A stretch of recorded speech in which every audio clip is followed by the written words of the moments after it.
what was noticed in the Greek press was not only the spurned marbles of Rishi Sunak, but the fact that on the same front page today was a photograph of King Charles saying, the crypto-Orthodox King Charles, who wore a tie with the Greek flag, and who has no relation to the anti-Greek Elgin, should intervene and wash away the shame.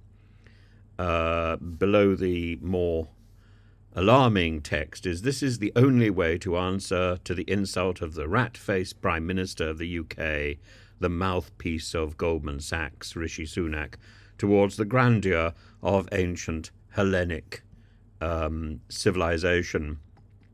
And yes, I think it's significant that in his address to COP28, King Charles wore a Greek tie.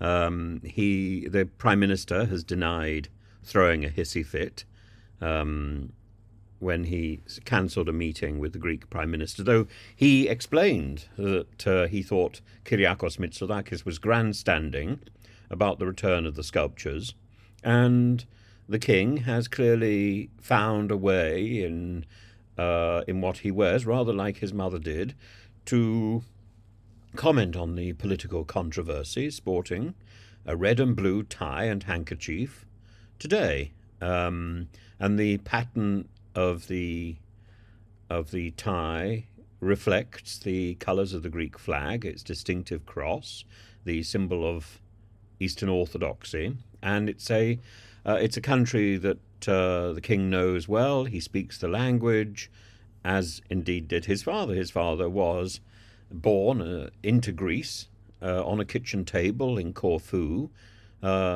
into the Greek royal family, and Charles has often spoken about his affection for Greece, and I'm sure the gesture, the sartorial gesture, will not go unnoticed. Hasn't gone unnoticed. It's already been commented on in the Greek press, and the diplomacy of the tie has spoken.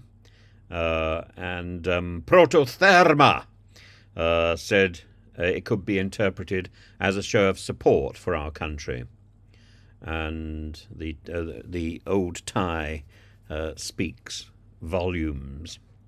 And so it's rather like cutting a tie in half. And I think Rishi Sunak's efforts will come to nothing.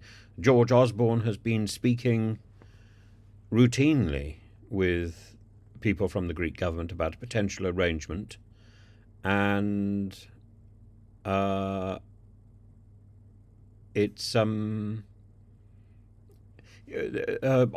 says it's not about the Elgin marbles. It's not about Mitsotakis was going to raise the Elgin marbles. It's because he'd met Keir Starmer first, and that is simply absurd.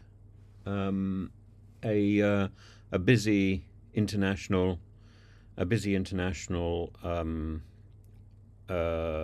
traveller cannot be dictated to by a prime minister, whether he looks like a rat or not. And then he says our position is very clear. As a matter of law, the marbles can't be returned, and we've been unequivocal about that. Well, the law was made to stop those marbles being returned. That is it. And he says, I think the Greeks have not suggested that they are in any way, shape or form willing to concede that the marbles are British. Our view and our position on that is crystal clear. The marbles were acquired legally at the time. And the 1963 British Museum Act is an absurdity. If Rishi Sunak thought that this was going to curry favour, he's in the wrong kitchen, the wrong cuisine, the wrong table. I raise my glass of raki, and salute Greece.